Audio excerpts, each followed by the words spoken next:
اعوذ باللہ من الشیطان الرجیم بسم اللہ الرحمن الرحیم السلام علیکم ورحمۃ اللہ وبرکاتہ۔ حضرت ابو ہریرہ رضی اللہ تعالی عنہ سے روایت ہے کہ رسول اللہ صلی اللہ علیہ وآلہ وسلم نے فرمایا، ایک شخص نے اپنے نفس پر بڑی زیادتی کی اور بڑا ظلم کیا، یعنی غفلت سے اللہ کی نافرمانی والی زندگی گزارتا رہا۔ جب اس کی موت کا وقت آیا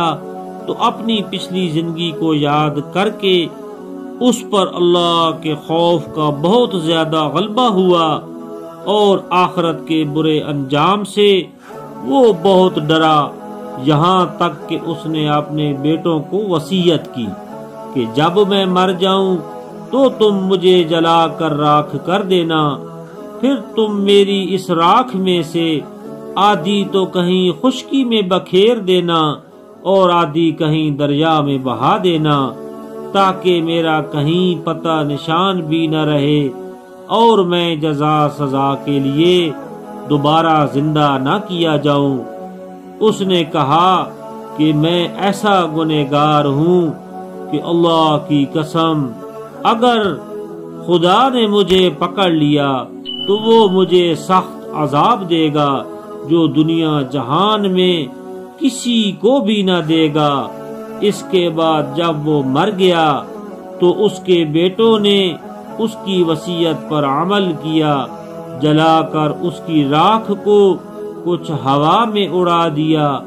اور کچھ دریا میں بہا دیا، پھر اللہ کے حکم سے خشکی اور تری سے اس کے اجزاء جمع ہوئے اور اس کو دوبارہ زندہ کیا گیا۔ پھر اس سے پوچھا گیا کہ تو نے ایسا کیوں کیا؟ اس نے عرض کیا، اے میرے مالک، تو خوب جانتا ہے کہ تیرے ڈر سے ہی میں نے ایسا کیا تھا۔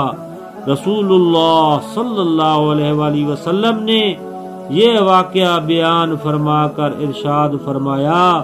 کہ اللہ تعالی نے اس بندہ کی بخشش کا فیصلہ فرما دیا۔ سبحان اللہ۔